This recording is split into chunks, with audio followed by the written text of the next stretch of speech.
Well, the snow's given us another distraction.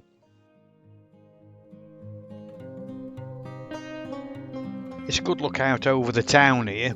Town is under that white blanket of fog. You can normally see all of it for you. The camera doesn't quite capture how nice that sky were.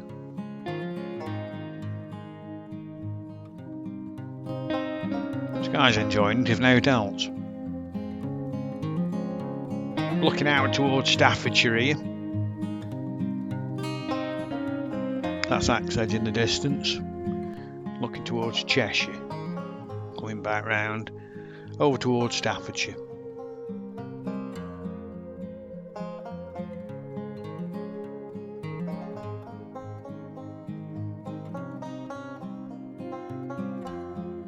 And here we are, one last swoop of the town before we head back down the hill and go and get on with a bit of work.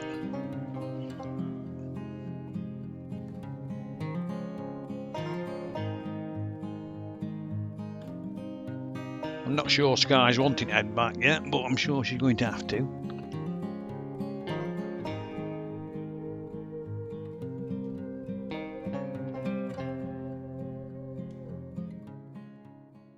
Just give me a minute. Here we are. Right, well, afternoon all. Engine's painted, so we haven't really got any more excuses. We need to get these chassis rails in. And as much as I've looked forward to getting these chassis rails in to get on with the job, I just think it's going to be a strain. So I made that trolley. We'll see how we go on with it all.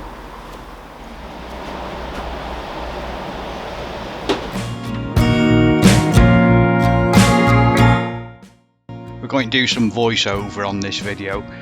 Ultimately, there was a lot of grunting, swearing and thoughts about life choices. I have to be honest, like many of you, I do like a little grunter, but not when it's one of my mates.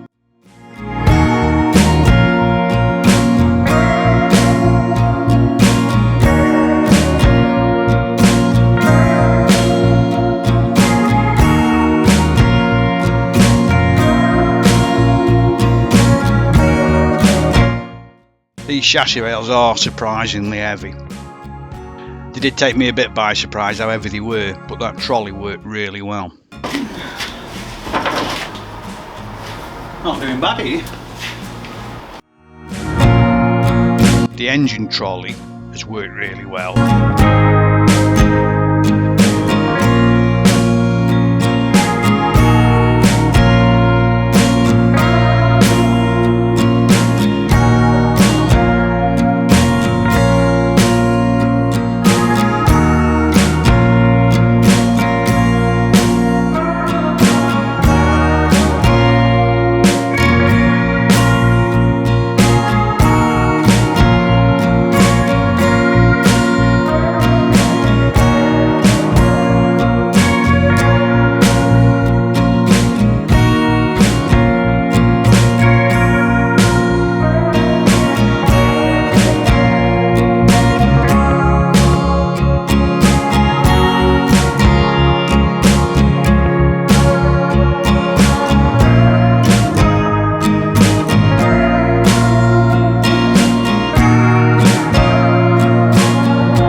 Slippy that.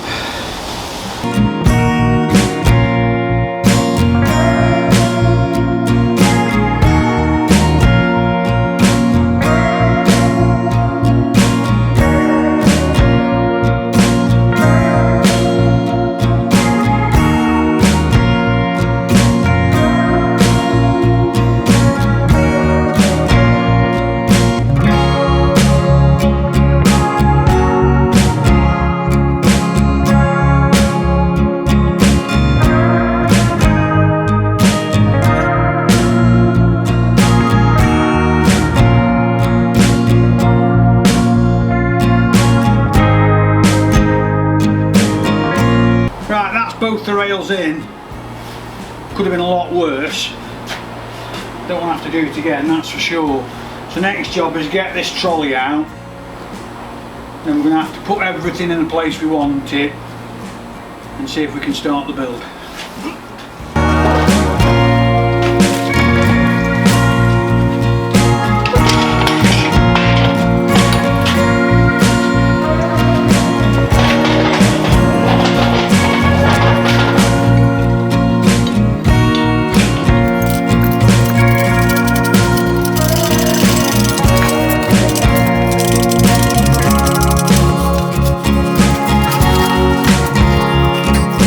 Really pleased with how the finish on that axle beam and the chassis rails has stayed so good, especially the chassis rails that have been outside.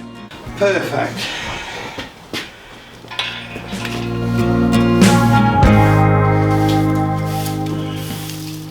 We do like a bit of sweeping up. Right, my plan now, I've marked the centre line of the door. I've marked my cross member. So I'm going to put my cross member central on the floor and obviously try and get the chassis rails as near to centre of the building as I can do, because that'll obviously help us when we start to put hubs on and things like that. We've got the axle roughly where it needs to be, but it's absolutely on the centre line. We've measured right the way through.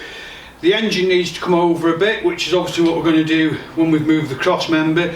This cross member, which is the near side cross member, you know, remember the front is that way, obviously the engine's here. That chassis rail is now in a position that we can live with. So what I want to do is move this cross member across to that centre line, and then we'll move the engine across. And hopefully it should start to make sense then. Super.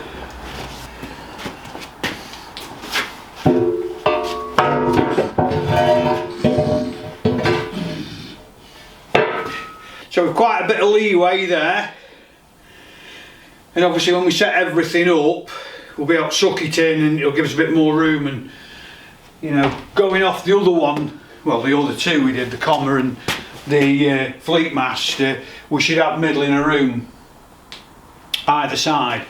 We just need to get tidied up a bit.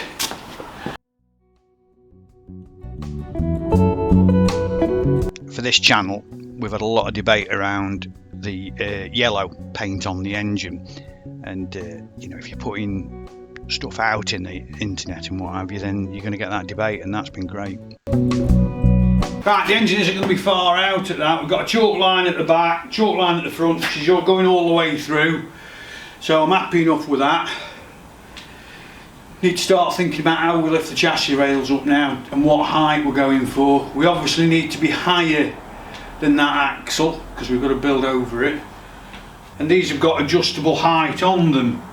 These legs are made for this, plus we can jack it and block it, so we've loads of scope to lift the engine, so we can pretty much do the height of the chassis rails as high as we want, and in theory they could be here anyway because that's how the engine's sat, and we can go a lot higher.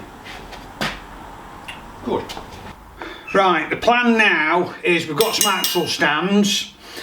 I've got this length of 3x2 or 50x75 if you want in metric. It's 3,600 long, it's obviously a metric piece, so I'm going to chop it into 3 1200 lengths. I've got another length over there, basically 4 foot. I'll sandwich them together, sit them on top of the axle stands, and that should give us a reasonably substantial base to stand the chassis on. So let's crack on.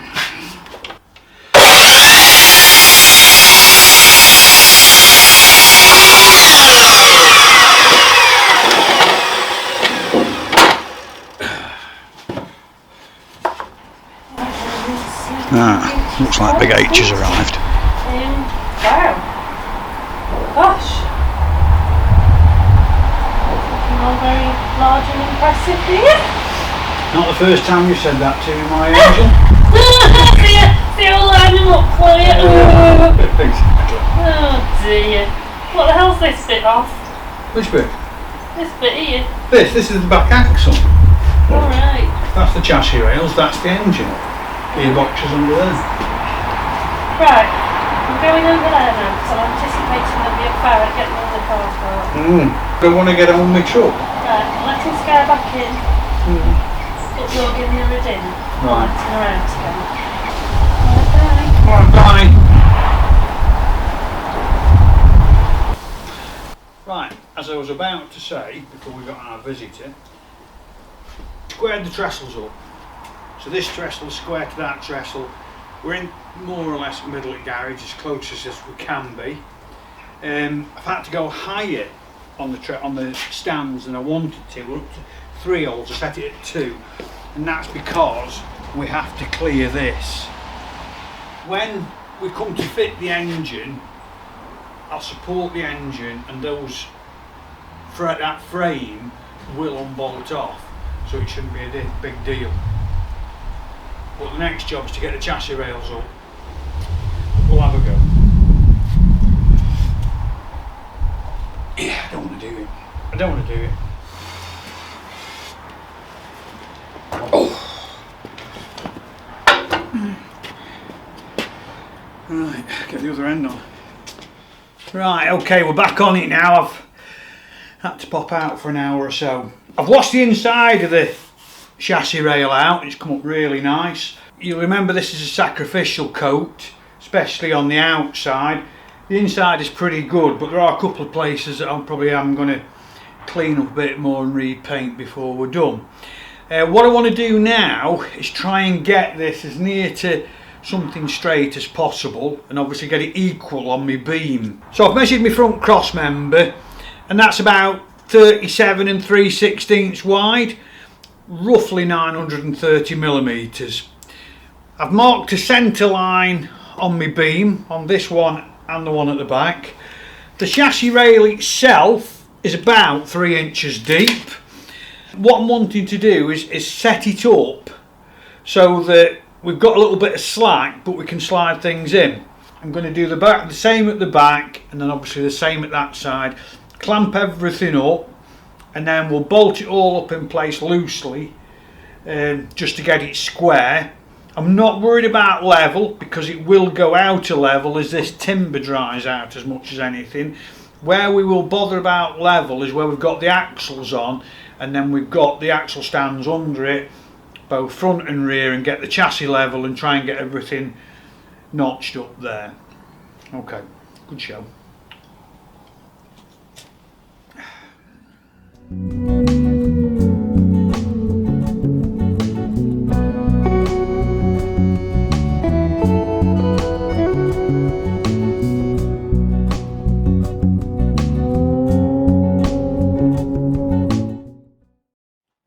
Front is now bang on 15 9/16.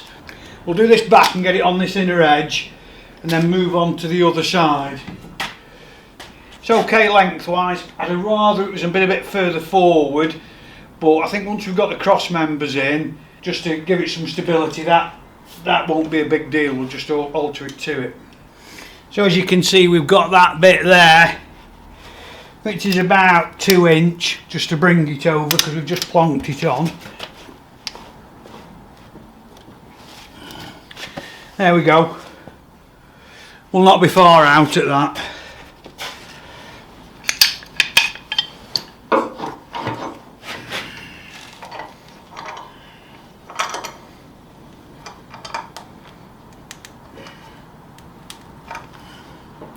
That's got it.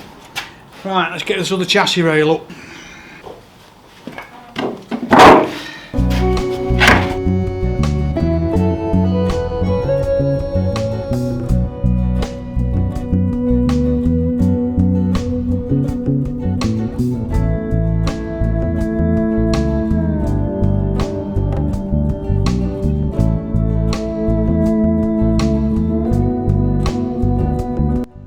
When it came to lifting the chassis rails, I found that the seesaw method was the best way of doing it, which was sort of to lift one end, rest it on something, and then go to the other end, lift the other end, and then sort of seesaw the last one onto the top.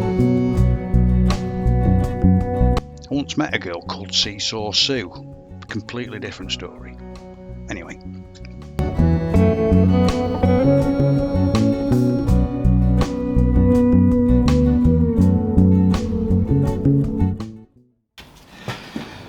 Right, we've got him up there. Don't want to have to do that again. So we want this inner lip now, bottom flange, inner lip, 15 9/16. What's bothering me, if you cast your mind back, one of these has got a slightly narrower lip, and I can't remember whether it was the top or where it was folded, but I just seem to think that one of them was folded slightly different. But either way, that's a 3-inch flange on him on the inside.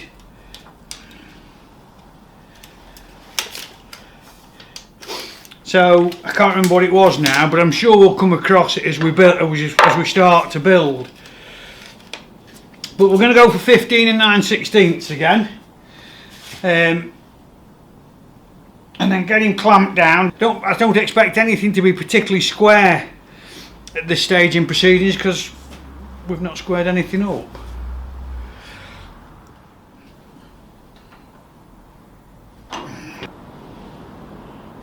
Right, that's about 15 9/16. We're obviously going to have to sort out the back before we can put the cross member in, because we're going to have that toe-in effect. If that one's stuck out too far and they're not parallel, it'll obviously narrow this gap here. So if I measure this, yeah, we're best part of 38 inches there, and just about 37 there. So we need to pull that side in to get that to 15 9/16, and that will pull that side out, and we should then be in a position to put that cross member in. Yeah, that's almost 18 inches there, so that'll be forcing that front end in.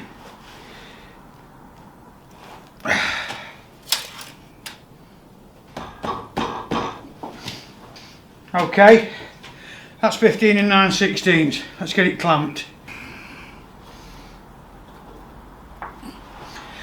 Good, take no harm at that. Right, we'll just do a couple of measurements and then we'll try and put that front cross member in. I'll have to go and find the back one out in the garden somewhere. Right, so that's roughly 38 and a bit. That's roughly 38 and a bit.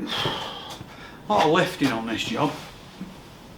If you look at that front cross member, the amount of work and thought that's gone into that and the amount of weight in it is quite incredible. Lovely. That, of course, in this day and age would be a folded sheet of 8mm plate, wouldn't it? Stuffed in a press and job done. Yeah, not bad. Obviously needs squeezing in. Not too bad for square. Looks pretty even at the ends. Yeah, pretty close. I'm pretty happy with that. I think we'll move the crane out the back and I'll go out in the garden and see if I can find the cross member for the back. That's okay, it's about 38 and 3/8, so that's going to be fine. Right, I'll go and see if I can find the cross member. Wow. Well, this was one of the first things to get painted on this build. It was a swine to get out, rusted in, and we had to jack it out.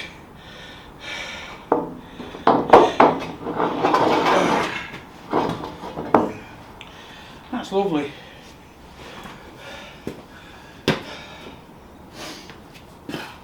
Cheers me up no end, that.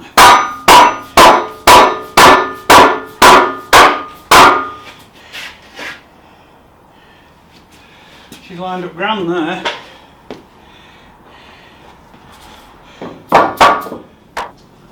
And in fairness, you'd have to say that's reasonably square.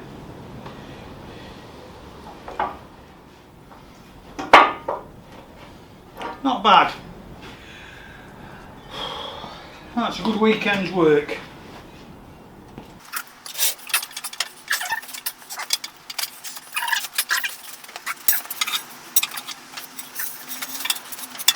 Right, I think you'll agree we're not bad at that now.